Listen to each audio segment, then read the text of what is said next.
5 long years of sacrificing everything, my time, my loyalty, my heart, for a woman who never deserved a single second of it. I stood motionless in our living room, staring at the dinner table I had carefully set for our anniversary. Candles waited to be lit, the meat marinated in the kitchen, and I had even brought out that expensive bottle of wine she always claimed to love. I wanted tonight to be special, to remind Camille of everything we had built together. But as the clock crept past 8, my phone buzzed with a text. Stuck at work. I'll make it up to you, I promise. I read the message over and over, my thumb hovering above the screen. Work. On a Friday night. On our 5th anniversary. It didn't add up. Something twisted in my gut, a feeling I had ignored for months. I didn't want to believe it, but the whispers, the unexplained late nights, the hurried phone calls, they had all been there. Signs I had chosen to overlook. Not tonight. I grabbed my keys and drove straight to her office. Parking lot was empty. No lights. No cars. No Camille. And that was all the confirmation I needed. She wasn't working late. She was out with him. Some young guy, barely old enough to drink, probably sitting across from her at some overpriced French restaurant, basking in candlelight, while I stood there like a fool. I could see it in my mind. Her tossing her hair back, sipping wine I paid for, laughing like she hadn't just thrown 5 years of my life away. My chest burned. But I didn't call her. I didn't yell. I didn't even curse. Instead, I sent back 2 words. No worries. Then I turned off my phone, walked upstairs, and started packing. Not just a bag, everything. My clothes, my books, my favorite coffee mug. I wasn't leaving for the night. I was leaving for good. I piled it all into my truck and drove to the mansion she didn't even know existed, the one I had quietly purchased last year. My escape plan.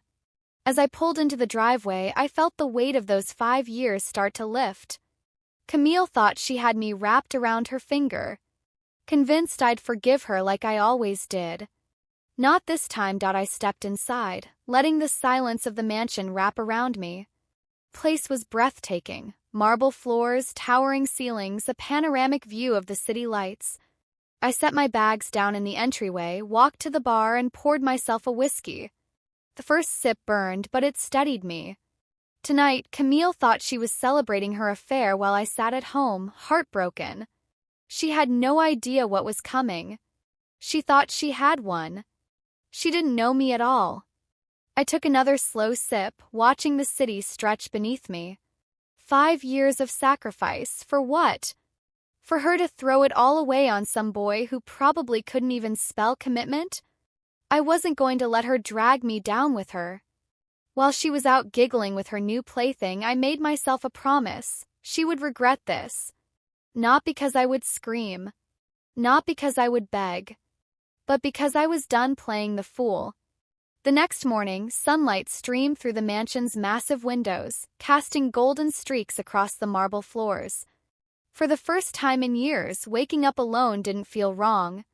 I stretched, my muscles sore from moving boxes all night, then reached for my phone. It was still off, had been since I sent that last message. When I powered it on, the screen exploded with alerts. Missed calls, voicemails, dozens of messages, all from her. I didn't open them. Not yet. I just stared at the blinking notifications, knowing she had come home to an empty house and lost her mind. Good. Let her sit in it. I got up, brewed a pot of coffee in the sleek, modern kitchen, and leaned against the counter, sipping it black. The bitterness suited my mood. 5 years of marriage, and she thought she could sneak around behind my back? Lie straight to my face? Not anymore. Eventually, I opened her messages, a jumbled mess of desperation. Where are you? Why aren't you replying? I got home and your stuff is gone. What's going on? I smirked. She sounded panicked, like a child caught red-handed. She probably thought I had stormed off in a fit of rage, that I'd cool down and come crawling back. She didn't know that I was already 10 steps ahead. I put my phone down and strolled into the walk-in closet, the one I had started filling the night before. My suits hung neatly. My watches lined up in perfect rows. Everything I needed to keep moving forward. Camille didn't realize it yet, but she wasn't just losing me. She was losing everything. The man, the money, the luxury lifestyle she loved flaunting to her friends. All of it was tied to me. And I was cutting her off. By noon, my assistant called. "She's here," he said. Stormed into the office, shrieking about where you are. Security had to escort her out. I chuckled, taking another sip of my coffee. Let the games begin. I pictured her strutting around my company in one of those tight skirts, thinking she still had control. Let her scream. Let her demand answers. "Tell her I'm not there," I said before hanging up. I poured myself another cup of coffee, calm, unbothered. I wasn't at the office because I didn't need to be. This had been in motion for months. Moving assets. Closing accounts. Ensuring that when I walked away, I left with everything clean. Camille thought she could have it both ways, a thrilling little fling while keeping me as her financial safety net. The man who paid the bills while she played house with some kid. She couldn't have been more wrong. My phone rang again. Another message. "Please, just talk to me." I didn't answer. I didn't need to. She would figure it out soon enough, when the credit card stopped working. When she came home and found the locks changed. I took a slow sip of coffee, letting the bitterness settle on my tongue. The storm was just beginning, and I was going to enjoy watching it hit her full force. Mornings were spent sipping coffee on my balcony, watching the city come to life. Afternoons were dedicated to my work, pushing my business further than ever before. I barely thought about Camille. I didn't need to.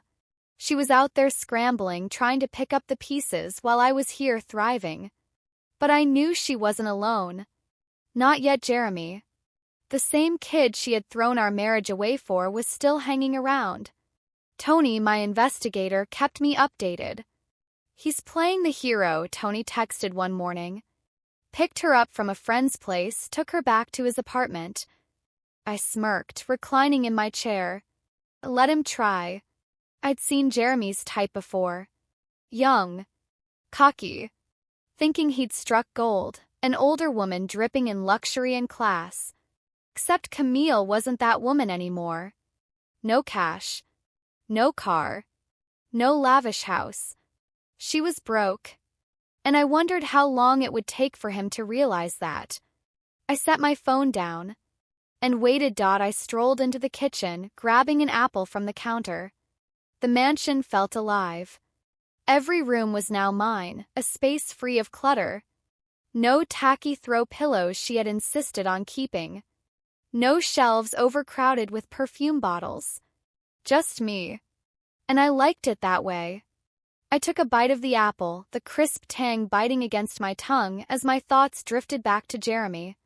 He probably saw himself as her savior, the knight in shining armor, promising her stability. But the life she wanted, designer handbags, five-star dinners, luxury vacations, was gone. 'Cause I made sure of it. Joint accounts? Empty. Credit cards?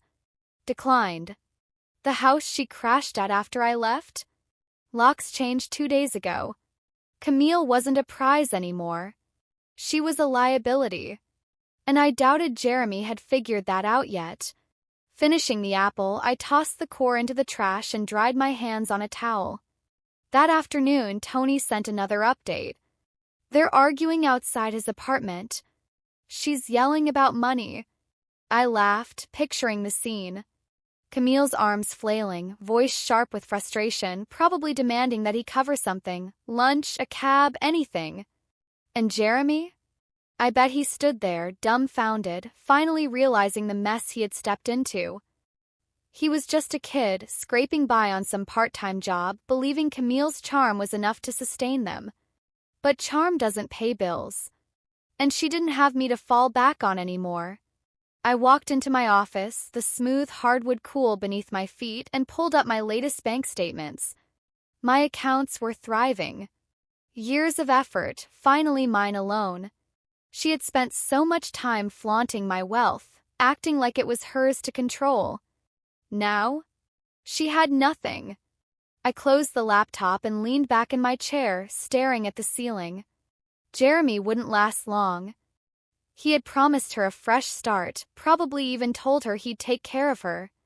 But promises mean nothing when you're young and broke. I gave it a week. Maybe two. That night, I poured myself a whiskey and settled by the window, watching the city lights glitter below. At exactly midnight, Tony's next message came through. He dumped her. Dropped her off at a motel. Sped off like hell. I grinned, swirling the amber liquid in my glass. 2 weeks. Even faster than I expected. I could picture it, Camille standing on the curb, pleading with Jeremy to stay, assuring him things would get better. And Jeremy? He had finally realized what I had known all along. She was a sinking ship. He had been in love with the idea of her long legs, her confidence, the thrill of stealing her away from me. But without my money, she was just a woman with nothing left to offer him. I set the glass down and stretched, feeling the tension melt from my muscles. Jeremy walking away was just the final touch. Camille had sacrificed 5 years of marriage for a kid who didn't even stick around when things got tough. I stepped onto the balcony, the night air crisp against my skin. She was alone now, probably crying in some dingy motel room, wondering how it had all fallen apart. Did I feel bad for her?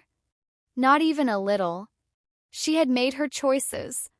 Now she had to live with them. I leaned against the railing, gazing down at the humming city below. Jeremy was gone. And Camille? She was on her own. Let her figure out how to survive without me. I had rebuilt my life. And she wasn't part of it anymore.